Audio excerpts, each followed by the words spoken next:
Fallout 4 and Fallout 76 are two completely different Fallout experiences, but both games have seen massive resurgences since their original releases due to the success of the Amazon show Fallout. With both games being simultaneously popular at the same time, it might be hard to know which game is the right one for you to play. So today we're going to be answering the simple question: which game should you play, Fallout 4 or Fallout 76? But before we answer that question, we have to understand the backstory of each game. Fallout 4 was released in 2015 and poised to be the next big Fallout game. It was following up Fallout New Vegas and Fallout 3, which were both massive successes. But Fallout 4 faced this weird dilemma like a lot of games during this release time. Both PS4 and Xbox One were just reaching the 2-year anniversary of their releases, which meant not everyone had upgraded to the next generation of consoles. I always find this to be the worst possible time for a development team, because now you don't just have to optimize for one generation of consoles, you have to split resources and make sure the game runs smoothly on 10-year-old Xbox 360s and brand new next-gen consoles. So at launch, the game did feature some instability issues and bugs,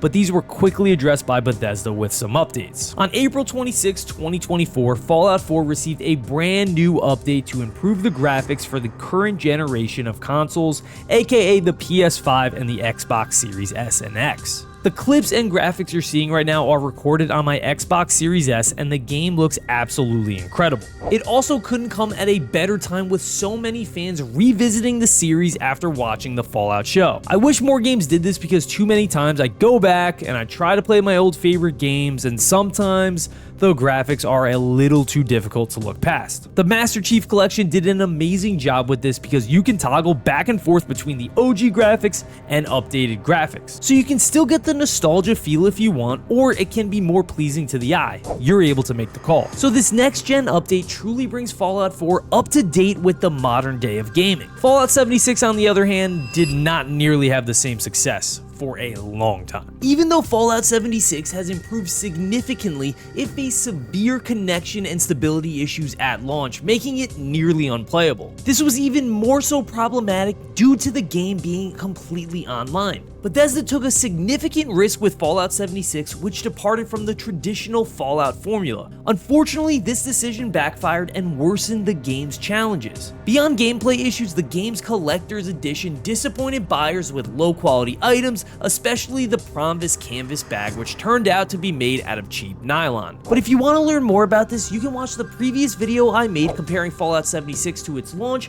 versus now, and we go deep into the controversy of the whole collector's edition. Fallout 4, on the other hand, had a collector's item that was a wearable Pip-Boy. It was supposed to work as a second screen while playing on your PC, PS4, and Xbox One. Now to talk about storylines. Fallout 4 is a true traditional wasteland story. You manage to narrowly escape into Vault 111 and enter a weird-looking pod. While this is going on, you witness your baby son Sean get kidnapped and your wife get killed while being stuck in a frozen chamber. You wake up 210 years later, and now you're on a quest to find your missing son. It takes place in the Commonwealth, which is just Boston and other parts of New England. If you've played Fallout 3 or New Vegas, then the combat, the story progression, and the overall darkness to the wasteland will feel somewhat familiar. Compare that against Fallout 76 and it's a complete different story and timeline. Vault 76 debuted on July 4th, 2076 in honor of the US's 300th birthday. The Great War broke out on October 23rd, 2077, and with it, Vault 76 was sealed shut. Fast forward 25 years later, and Vault 76 was opened in 2102 in an event known as Reclamation Day, where the Vault dwellers try to repopulate and reclaim the US. So Fallout 3, New Vegas, and 4 all take place around the 2270s and 2280s. Fallout 76 is 180 years prior, so the wasteland looks completely different. Also, due to the mountains in the Appalachia region, this area was somewhat protected from full nuclear war. That's why Fallout 76 has this almost optimistic tint to it. But this also speaks volumes about the way you, the player, should feel while experiencing these games. Fallout 76 has this sense of hope.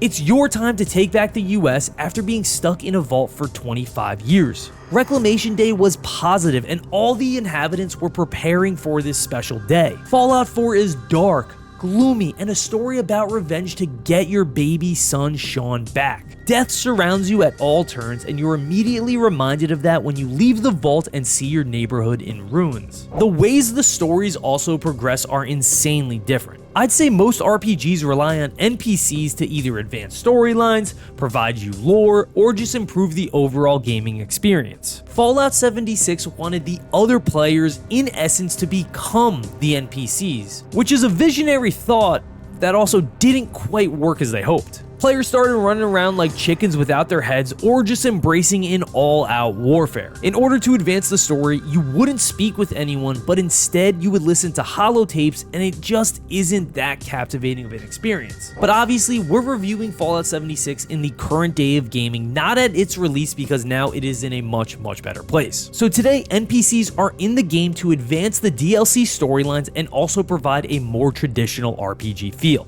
In Fallout 4, NPCs are your best friends and also your worst enemies. This also brings me to one of my biggest issues with Fallout 76, and it's not even that big of a deal, but it really irks me. I've always loved having a charisma build. It's fun to try and barter better or persuade people through the speech options. This to me has always been a vital part of the Fallout experience. The higher the charisma you have, the more unique dialogues you can unlock and make your life potentially so much easier. As you can see in this clip in Fallout 4, I have my charisma high for early game, either 8 or 9, so you can see this persuade option is yellow, which means I have a pretty good chance to convince said character. As dialogue gets harder or you begin to persuade even more, the next persuasion attempt could be orange or red. Red meaning you basically need a miracle to pull this one off, buddy, but hey, you could always try and it's fun to see what could happen. Some characters get extremely mad at the attempts and others just let it slide, but it's never a 100% guarantee even with high charisma. In Fallout 76, I'm chatting with a DLC NPC and I can easily see which dialogue options will give me 100% success just because my charisma or another skill is a certain level. It even shows you dialogue options you can't unlock because your skills are too low. It just feels weird and kind of defeats the point of having a risky dialogue option. Part of Fallout 3, 4, or New Vegas fun is the fact that even with the highest charisma, stuff could still go wrong. As it comes to combat, Fallout 4 gives you a very traditional feel to the game. VATS lets you slow down time to almost a pause, while in Fallout 76, VATS is in real time, which makes it extremely clunky. The shots feel delayed and it just doesn't feel like a smooth mechanic at all. Couldn't be a bigger difference compared to Fallout 4. Like other Fallout games though, Fallout 4 does let you cheese combat, and what I mean is that if you get in trouble, you can just open up your Pip-Boy, freeze time, and heal as much as you want. Now granted, the healing isn't immediate, but the fact that you can just freeze combat whenever you want is kinda lame, but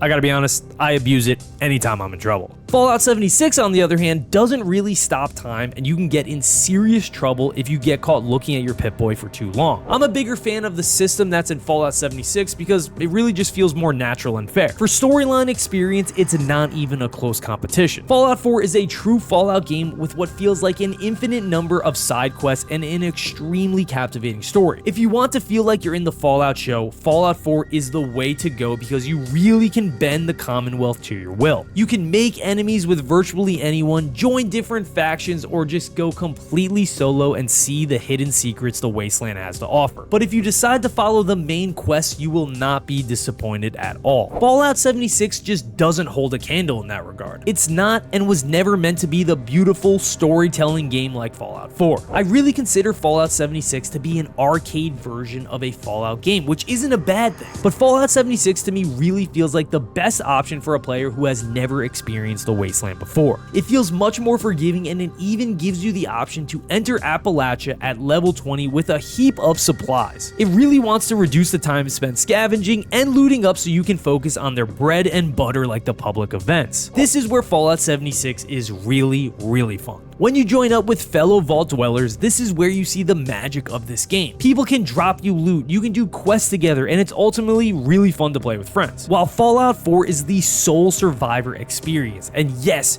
you have one of the best companions by your side throughout the game, but the experience is night and day different. In a traditional Fallout game, you can't trust anybody, and I mean anybody. Due to the pacifist mode on Fallout 76, You can pretty much trust any other player you encounter, which is cool but a very different feeling. I've alluded to it before with my arcade comment, but Fallout 76 truly feels like the best option for someone who's just looking to get their feet wet in the Fallout franchise. The game doesn't feel nearly as punishing as former games, and it gives you this aspect of fun and lightheartedness that isn't really present in Fallout 4. You feel like you're part of a living, breathing map where chaos and public events can ensue at any time. In Fallout 4, you always have this sense of chaos, but it's more really like a nervous energy because you can be swarmed by multiple enemies at any time. If you haven't played the Fallout series, then this next sentence won't make much sense, but as a Fallout enthusiast, I crave the chaos and the world of unknowing dangers over the world of colorful trees and fun friends waiting around the corner. It's just the mindset I'm in when playing through the Fallout series. Is there a time for fun and friends in the wasteland? Absolutely. But I always find myself being so much more captivated by the journey, story, and difficulty in Fallout 4. One of my favorite games ever is Elden Ring because it has this same sense of difficulty, but with that difficulty comes a feeling of accomplishment. Like in Fallout 4, every area you clear of raiders is a small victory because it ain't easy and you gotta be careful. Also, I love the fact of what you reap, you sow. Meaning I had to scavenge so many towns to get all these stim packs, all this ammo, all these weapons, all this gear, you name it. In Fallout 76, you can just get given awesome starting weapons and a ton of supplies right from the jump. Therefore, you don't have this same sense of, I did it, after completing a quest or clearing an area. It might sound a little ridiculous, but it's true. So to put it plainly, and I hope this video was enjoyable for you, Fallout 4 with the next gen update is an absolutely amazing experience. The game runs incredibly smooth, looks amazing, and brings Fallout 4 into the current day of gaming. If you truly want a Fallout experience, then this game is absolutely for you. But if you're someone who wants to casually play Fallout and experience the wasteland, then Appalachia and Vault 76 are calling your name. You'll have a much better experience, and the community is very friendly and welcoming during public events. I would recommend though, if you get a little bored of Fallout 76 and want a challenge, then it's finally time to fast forward 180 years later and enter the Commonwealth to experience the 2015 Game of the Year, Fallout 4. For me, it's not even close. I'm playing Fallout 4 all day. However, if you dive into Fallout 76, then you need to embrace the multiplayer head on, find yourself some survivors, and go reclaim America. For my Fallout 4 players, meet me in Diamond City. Did you know the history of Fallout goes all the way back to 1988? Well, if you enjoyed this video, then you'll probably like my beginner's guide to the history of Fallout, and you can watch that video by clicking right here.